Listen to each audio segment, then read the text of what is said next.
एक वक्त का किस्सा है। हरिपुर गांव में बिट्टू नाम का लड़का अपने दोस्त के साथ बैठा होता है। क्या बात है बिट्टू, तुम कुछ परेशान लग रहे हो? यार इस गांव में कोई रोजगार नहीं मिल रहा। मैं सोच रहा हूँ 60 वाले गांव में चला जाऊँ। मैंने सुना है वहाँ पर बहुत काम है। यार बिट्टू, बात तो तेरी बिल्कुल ठीक है। मैंने भी उस गांव का बहुत नाम सुना है। हरिपुर गांव के साथ वाले गांव में एक ठाकुर रहता था, जिसके 2 मुंशी थे, एक मीठा और दूसरा जॉनी। मीठे और जॉनी, कोई नया शिकार इस गांव में आया है कि नहीं? ठाकुर साहब, तलाश जारी है, अभी तक कोई शिकार हाथ नहीं चढ़ा। जबकि दूसरी तरफ बिट्टू लकड़ी का संदूक उठाकर दूसरे गांव की तरफ निकल पड़ता है। जब वो दूसरे गांव पहुंचता है तो उसे एक पुराना घर नजर आता है। यार अगर मुझे ये घर मिल जाए तो मैं इसको नया बनाकर इसमें रह सकता हूँ। तभी वहाँ से एक आदमी गुजर रहा होता है। भाई साहब इधर आए, मैंने आपसे जरूरी बात करनी है। तो वो आदमी बिट्टू के पास आता है। भाई क्या जरूरी बात करनी है? भाई क्या आप मुझे बता सकते हो कि ये घर किसका है? मैंने ये घर रहने के लिए लेना है। भाई ये घर तो इस गांव के ठाकुर साहब का है। ठाकुर साहब कहाँ रहते हैं? मुझे उनका पता बता दो, मैं उनसे मिल लेता हूँ। फिर वो आदमी ठाकुर साहब का पता बताता है और वहाँ से चला जाता है और बिट्टू उस पते पर ठाकुर के पास पहुँच जाता है।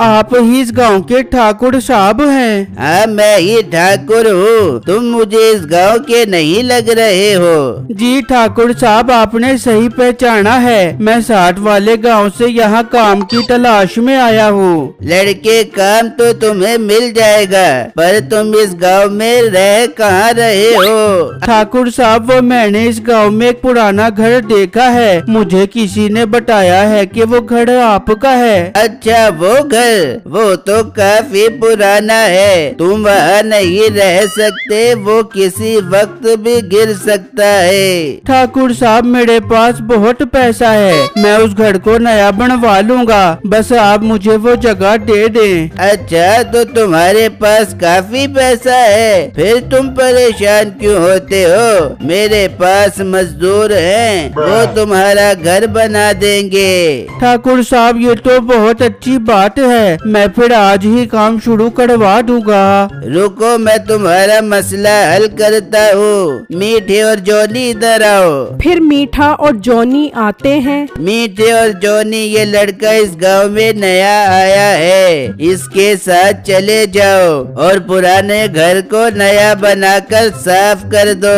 समझ गए ना मेरी बात? जी जी ठाकुर साहब, अच्छे से समझ गए। फिर वो तीनों ठाकुर के घर से निकलते हैं और पुराने घर आ जाते हैं। भाई इस घर को मजबूत और नया बना दो ताकि मैं इसमें सुकून से रह सकूं। लड़के, तुम्हें परेशान होने की जरूरत नहीं है, हम इस घर को इतना साफ और मजबूत कर देंगे कि तुम खुद भी हैरान और परेशान रह जाओगे। फिर वो घर के अंदर आ जाते हैं। भाई आप लोग काम शुरू करो, मैं संदूक को यहाँ रखकर आप लोगों के लिए खाने के लिए कुछ लेकर आता हूँ। भाई जरा जल्दी लेकर आना, बहुत भूख लग रही है। नहीं नहीं, ये मजाक कर रहा है, तुम जल्दी जाओ, सुकून से आओ, ताकि जब तक हम अपना काम मुकम्मल कर लें। ठीक है भाई, आप काम शुरू करो, मैं जाता हूँ खाना लेने के लिए। फिर बिट्टू वहाँ से चला जाता है। मीठे, मुझे लगता है इस संदूक में जरूर कोई कीमती चीज है। हाँ जॉनी, तू ठीक बोल रहा है, चल इसको खोल कर देखते हैं। फिर वो संदूक खोलते हैं तो हैरान रह जाते हैं, उसमें पैसा, सोना और चांदी होते हैं। जॉनी, संदूक को उठा और निकल, कहीं वो मोटा ना आ जाए।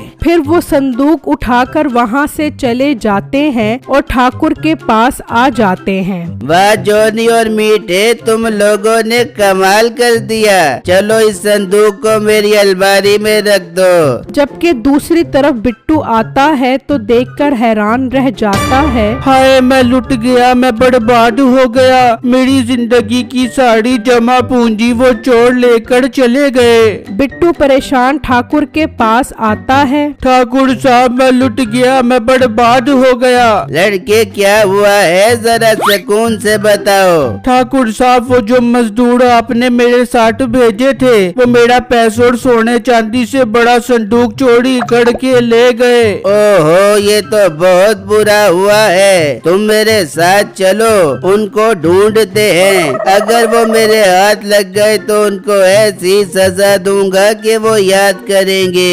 फिर ठाकुर और बिट्टू जाने लगते हैं तो ठाकुर की जेब से एक सोने का सिक्का गिरता है। बिट्टू उसे उठा लेता है और देखकर हैरान रह जाता है। ठाकुर साहब ये तो मेरा सोने का सिक्का है, इसका मतलब आप भी उन चोरों के साथ मिले हुए हो। लड़के आखिर तुझे सच पता ही लग गया। मीठे और जोनी बाहर आ जाओ। फिर वो दोनों आ जाते हैं। मीठे और जोनी से सब पता लग गया है। इसको इतना मारो कि ये किसी को भी ये बात ना बता सके।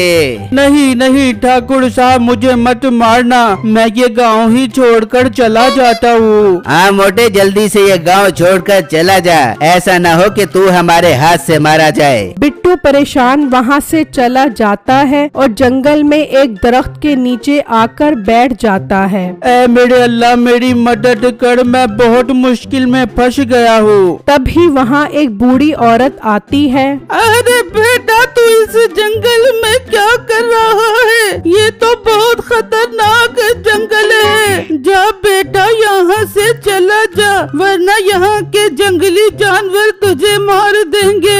अम्मा जी जिंदगी से तो बेहतर है कि इस जंगल के जंगली जानवर मुझे मार दें। बेटा क्या हुआ? तू ऐसी मायूसियों वाली बातें क्यों कर रहा है? फिर बिट्टू उस बूढ़ी औरत को सारी बातें बताता है। बेटा ये तो तेरे साथ बहुत बुरा हुआ है, तू फिक्र मत कर, मैं तेरा मसला हल कर देती हूँ। तू उस घर में जा और देखी, अब वो बहुत बड़ा महल बन चुका होगा। क्या माँ जी आप सच बोल रही हो? हाँ बेटा मैं सच कह रही हूँ। पर अम्मा जी मेरा सोना चांदी और पैसों से बड़ा संदूक कैसे मिलेगा? तो बूढ़ी औरत कुछ पढ़ती है तो एक संदूक आ जाता है। बेटा ये संदूक घर जाकर रख दे, और एक बात याद रखी, तूने इस संदूक को नहीं खोलना। पर अम्मा जी मैं इसे क्यों ना खोलूं? बेटा जो मैंने कहा है वो कर, फिर देखी तेरे सारे मसले हल हो जाएंगे। ये कहकर वो बूढ़ी औरत वहाँ से चली जाती है और बिट्टू वो संदूक लेकर पुराने घर आता है। जब वो घर का दरवाजा खोलता है तो वो घर अंदर से महल बना होता है। बिट्टू खुशी खुशी अंदर आ जाता है। तभी दरवाजा बजता है। बिट्टू दरवाजा खोल देता है। लड़के ये कैसे हुआ? ये घर अंदर से महल कैसे बन गया? ठाकुर साहब वो देखो, वो खजाने वाला संदूक फिर वहाँ पड़ा है। चलो इस संदूक से खजाना निकालो। फिर वो संदूक खोलते हैं तो संदूक उन तीनों को अपने अंदर खींच लेता है। अल्लाह तेरा लाख लाख शुक्र है, मेरा सब कुछ मुझे वापस मिल गया। मीठा, जॉनी और ठाकुर कहाँ गए ये एक राज ही रह जाता है।